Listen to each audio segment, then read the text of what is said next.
Hello and welcome back to Dr. Carri's Clinical Corner. And today we're going to talk about two things that female runners who have bladder leakage can do to help their bladder leakage besides Kegels. So if you've been following me for a while, you know that I'm all about not just Kegels. So Kegels are maybe part of the answer for a lot of people, but for a lot of the women I see in my clinic, Kegels are not the answer. Sometimes they actually have tightness in their pelvic floor. And so that in that scenario, Kegels are definitely not the answer. But I'm going to talk about two different research studies, and I'll link them in the description below. Okay, so the first study, they looked at female runners who have bladder leakage with running. You'll sometimes see it called stress urinary incontinence, or SUI, stress urinary incontinence. It just means urinary incontinence is bladder leakage, and stress means with physical stress of running, jumping, exercise, coughing, laughing, sneezing, rather than the other form is like urge incontinence, like on the way to the toilet, or overflow incontinence. Your bladder can't hold everything. So we're talking about stress urinary incontinence with female runners. So the first study, the thing that they found was women who had bladder leakage had a slower cadence. So like the pace of their steps was slower. And they had a little bit of a shorter stride length. That was not statistically significant, but what happens when you have a slower cadence, a slower pace, is that what we call the ground reaction force is bigger. So you have increased time in contact with the ground, and that creates ground reaction force. So this is a little bit sciencey. But the first law of physics is equal and opposite forces, right? So it's like however much force I put into the ground puts back up into me. And so when we're talking about bladder leakage and pelvic floor, we want less force up into the bladder, right? Less force directed up into the pelvic floor. So people that had a faster cadence, faster foot speed, had less bladder leakage because they had less time in contact with the ground and less what we call ground reaction force. So that is one simple thing you can think about if you're a runner and you have bladder leakage is, can I speed up my footsteps?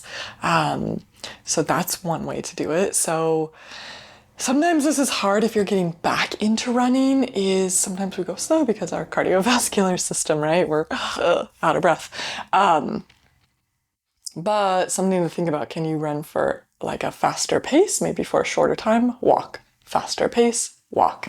And so I think about this when I'm working with runners in the clinic, it's like, okay, what does your run look like? This is a little off topic, but sort of now we think we don't want to change too much about people's running, and that's sort of how I approach it, unless there's something major. But are there other things we can change? And so changing the speed of your running is something that isn't going to mess up everything else. And the other study that I'll link, this is from 2020. It was published in 2020, which means the research was done before then. But they looked at runners who had bladder leakage and those who didn't. And the one thing they found is when they tested your dominant leg versus your non-dominant leg strength, the non-dominant leg was weaker in the people that had bladder leakage compared to their dominant leg. So this is a little bit hard to explain. So let's say I'm the runner that has bladder leakage. So my strong leg and my weak leg are a bigger difference versus my neighbor who's the runner that doesn't have bladder leakage. Their dominant and non-dominant leg were more equal. So the person that didn't have bladder leakage, their strength in their each leg was similar. And the person that had bladder leakage, this is not based on one person, but the people in the study, the people that had bladder leakage, their dominant leg and their non-dominant leg had a difference in strength. And what that translated to, which is something I look at in people who have bladder leakage with running, or any of my runners, is when you run, sort of like, does your knee cave in a little bit? So we want like your foot and your knee and your hip to be in a line when you run, versus like, does it kind of cave in? I can't do it with my arms, it doesn't make sense. So I test this out in the clinic by having people do like a single leg squat. Okay, when I say I look at single leg strength and a single leg squat, so it's like this. Is my knee in line with my foot, or is it going like this? It's hard to demonstrate. Is it going in, right, instead of straight? So sort of thinking about single leg strengthening is the treatment for that. So lunges, single leg squat, single leg deadlift, things like that, hopping on one foot. So those are two things that you could do if you're a runner that has bladder leakage. So increase your speed and then work on single leg strengthening. Very simple. Sounds simple, like applying it is the part that takes work. But I use these strategies with my clients, and it helps.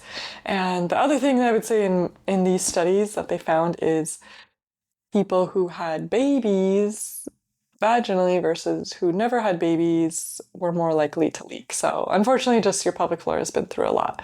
But there's something you can do about it. You know, I see women all the time in the clinic, and I help them get back to running without bladder leakage. So it's possible. So try these two things: increase your running speed and single leg strengthening. And I also have a online bladder course, and you can take the free introductory part. I'll link that in the description. It's the introductory part that's free is not specific to running. It's sort of bladder leakage and bladder problems in general. But the full course has exercise programs to strengthen your leg, just kind of like what I talked about, the exercises I talked about. Okay, you can run without leakage. See you next time.